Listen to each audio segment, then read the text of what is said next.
Hey guys, and welcome to a brand new video here on FPL Now. Today we're going to be going over my team selection for Game Week 21 and also any transfers that I'm thinking of making as well. If you're excited for the video, drop a like down below, leave a comment what players are you thinking of bringing in, subscribe if you're brand new, and let's get into the video. So, starting things off before we get into my team selection for Game Week 21, just going to do a quick recap of how I got on in Game Week 20. I actually went over this, I think, in the transfer video, but obviously things have changed since then because I recorded that before the Brighton-West Ham game. Worst case scenario, really, 11-pointer from Areola. Obviously, Bowen didn't do anything, which was nice, but that Areola haul absolutely killed me. I'm still on a green arrow, which is nice, but I went from 5k to 9k, so I think my green arrow was like literally 200 places, which is still a green arrow, I'll take it. But yeah, obviously going into that match on 5k and then, you know, losing all of that kind of rank that I gained because of one goalkeeper that since I've sold has decided to turn into prime David Seaman or whatever. It's been absolutely ridiculous. So yeah, he's got Sheffield United as well in the next fixture, so I think he's probably going to keep a clean sheet in that. It's not great, and obviously he's so cheap as well, so his price is going to keep rising. But yeah, it definitely hurt my rank 100%, but still a green arrow, can't complain that much, still in the top 10k. So yeah, we move on from there. But yeah, obviously finished on 86 points. Martinez with the 1-pointer, been a really bad transfer. Again, it's just because of injuries, really. Obviously, I transferred out Areola because of that wrist injury, brought in Sanchez, he got injured, and then I brought in Martinez, and he's got like no points since bringing him in over two like fixtures that he probably should have got something on. And Everton away doesn't look great. So yeah, either way, Martinez on 1 point, Gabriel on 1, Porro on 2, Trent on 0. So a strong 4 points from my back line there and goalkeeper. Absolute solid performance, lads. Cheers for that. Palmer with the 18 points, Hichan with 6, Salah with the 32-pointer, Saka with 7, Son with 9, Watkins with 8, and then Solanke with 2. And then my bench, Turner with 3 points, Anderson with 2, Arch with 1, and then Kabore with 0 as well. So yeah, quite happy that I didn't end up transferring out Hichan for Bowen, because he actually outscored him this week. Should have been a lot more as well. He did score an offside goal, and then he just had like 2 really good chances as well. A little bit disappointed that he only came away with that fixture with 6 points, but he outscored Bowen, and that was the main thing. And obviously I've still got 2 free transfers now as well. I'll probably still bring in Bowen regardless, but you know, all that's really happened is I've lost a little bit of money on him. Well, I'm actually kind of spending more to bring him in. But anyway, that's how I got on in Game Week 20. Let's move over to the team selection for Game Week 21. And as you can see, lots and lots of red flags. I have 4 players that are currently away on international duty, whether that's AFCON or the Asian Cup, being Son, Hichan, Salah, and Kabore. Kabore is not that much of a problem just because I wasn't going to play him anyway, but as you can see from my bench, it's not great. Like, Anderson's got Arsenal away, which is arguably one of the worst fixtures in the season. Archer with West Ham at home, it's not terrible, but I don't really want to play him this week, and I'm honestly thinking of just opting in for like a 3-4-3 now, but I'll talk about my team anyway. I've got Martinez, who's got Everton away. Still got some really nice fixtures as well coming up on the horizon. Newcastle at home, like I could definitely see them keeping a clean sheet in that fixture. And then Sheffield United, Man U at home, Fulham away. Like, it's not bad fixtures, it's just Martinez needs to perform now because I've spent a lot on him, and if he doesn't do anything, I'll definitely be getting rid of him on my wild card, which probably won't be for a bit yet, but you know, he's got that looming over him, so he better do something soon. So yeah, Martinez in goal, who's got Everton away. Gabriel, Porro, and Trent are my back line. Gabriel's got Crystal Palace at home, Porro's got United away, and Trent's got Bournemouth away. So I don't honestly think I'll be keeping any clean sheets this week, barring next week, barring maybe Gabriel keeping one against Palace at home. But I don't know, like they conceded 2 against West Ham at home, so it is very much needs something to be sorted out there for Arsenal at the back. But yeah, the fixtures aren't terrible. You know, they definitely could be a lot worse. But yeah, I still can't really. I don't think I've actually had a clean sheet from a player in a very long time. It's actually a little bit embarrassing. I think I think Trent got me one like a week ago or something. But apart from that, none of my other defenders or goalkeepers have got me. Like, I've not had a goalkeeper clean sheet since like Game Week 4 or something like that. It's been absolutely ridiculous. But yeah, the rest of them haven't really been pulling their weight either. And obviously, I benched Gabriel for his like bullet header against Liverpool, stuff like that. I've just all the wrong decisions. But anyway, that's the backlining goalkeeper.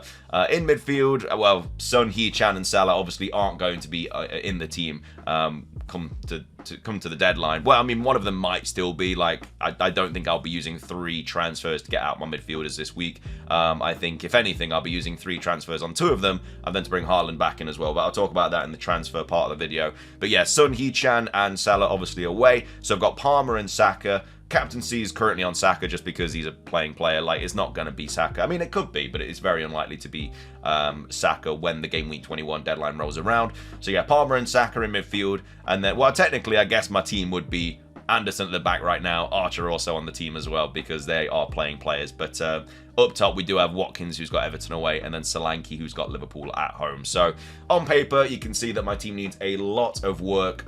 3 players are away for a while. Well, 4 players are away for a while. And as well as that, there's certain players as well that I need to get out of my squad as well, like Anderson. Like, I would love to bring in Estepinian, and I will do that for Anderson. It's just I have other fires in my team to put out first. But either way, let's move on to the transfers because that's kind of where all the discussion is going to take place. So I got a little bit of money left in the bank, 4.4 mil. It's not terrible. And this week, I think I'm definitely going to be bringing in Haaland back in.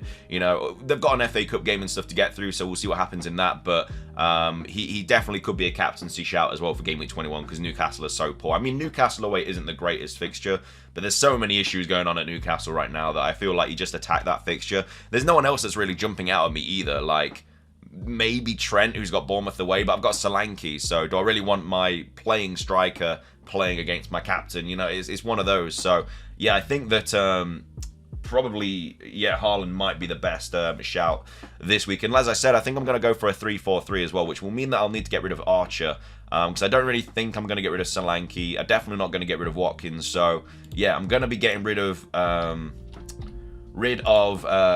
this week for Haaland. Again, Haaland is still flagged, but he's back in training. Pep said he's fine. So I've got 5 mil to make up. That's a lot of money. Obviously, a lot of that money is going to come from Salah. I've already lost 0.1 on him, I believe, but I will be getting rid of Salah this week, I do believe. So if I do want to bring in Bowen, obviously I have to make another transfer as well. So let's say I do bring in Bowen for Game Week 21, I still have a 0.3, and that's my 2 free transfers. Luckily, I've got 2 free transfers, otherwise I'd be taking a lot of hits this week. I'm fine taking 1 hit. I feel like a lot of people will be taking a hit this week just because a lot of people are going to have Son, Salah, and they'll be wanting to bring Haaland back in. So, yeah, I've got to find 0.3 from somewhere. So, one thing that I could do is get rid of Hee-chan and bring in a really cheap midfielder, probably going to be Garnacho, but at the same time, there's not really much point of that because if I'm doing a 3-4-3, I don't really understand the point of me getting rid of Hee-chan instead for Garnacho. So it's probably going to be Hee-chan, the one that I actually keep,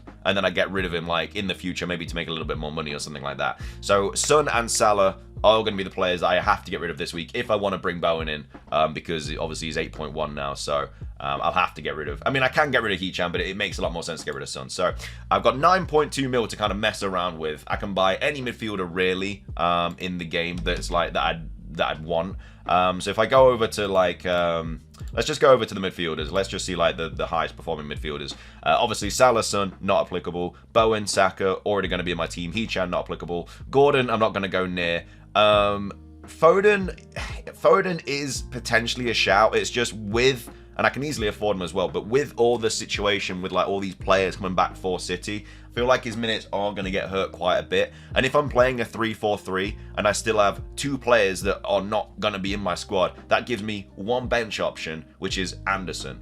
And I just can't really deal with that kind of rotation risk. So I'm going to have to bring in a player that is going to be playing, that is 90 minutes and just a sure thing, because like my bench is terrible for this week and the next couple of weeks as well, you know, because obviously the week after I'll probably get rid of Anderson for Estepinian, and then I'll still have Hee-chan and Kabore. So it's like my transfers are kind of making themselves kind of up in the way that I'll have to get rid of all these players that are off to like AFCON and stuff like that. So Foden, even though I would like to bring him in and he can be really explosive, I think from my point of view, it's not a safe option to really do that.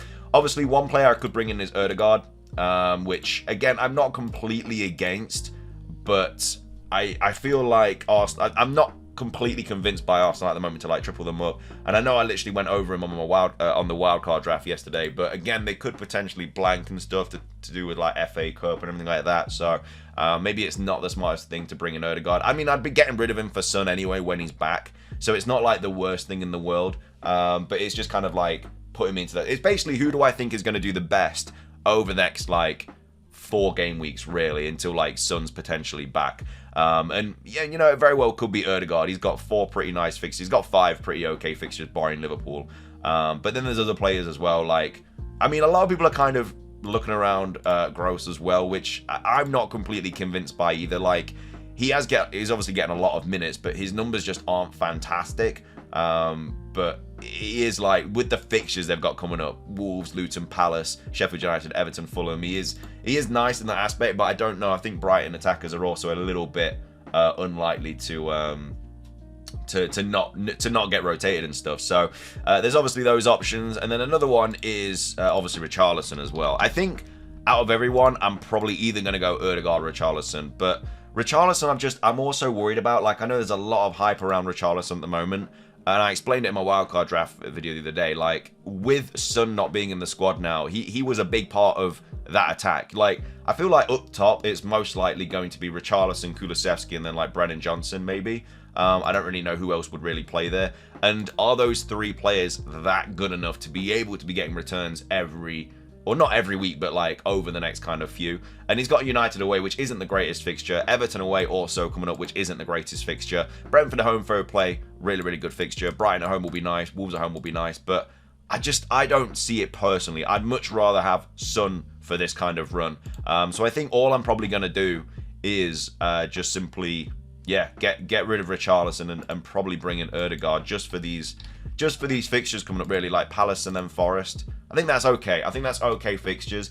So I'll obviously be taking a -4, but then my team going into Game Week 21 would be it'd be Martinez, Gabriel, Trent, Porro, Saka, Bowen, Palmer, Ødegaard, Haaland, Watkins, and Solanke. So 3-4-3. I have 1, 2, 3, 4 penalty takers there, and a really, really bad bench. And then obviously obviously I've only got 0.8 left in the bank as well. So when it kind of comes back up that I need to bring like Salah back in and stuff like that, I mean, we'll have to cross that bridge when we get to it. I don't really know how I'm going to be able to get Son, Salah, and Haaland in my team at the same time.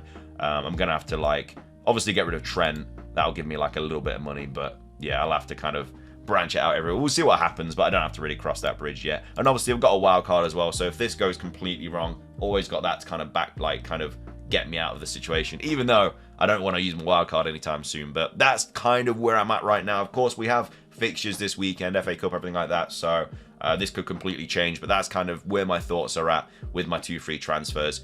So yeah, it's going to be Archer, Son, Salah out, Ødegaard, Bowen, Haaland in. But either way, hope you guys enjoyed. If you did, please do consider hitting the like button down below. Let's try and hit 50 likes. Leave a comment. What are your plans for Game Week 21? Of course, if things change, I'll make like a new wildcard draft next week and I'll go with my team selection anyway, because like I say, things potentially could change. So I'll still be a couple of videos coming out next week, but yeah, it's probably going to slow down unless like there's a big injury and stuff and I kind of need to talk about it. But thanks so much for watching. If you enjoyed, like I say, drop a like, leave a comment, subscribe if you're brand new.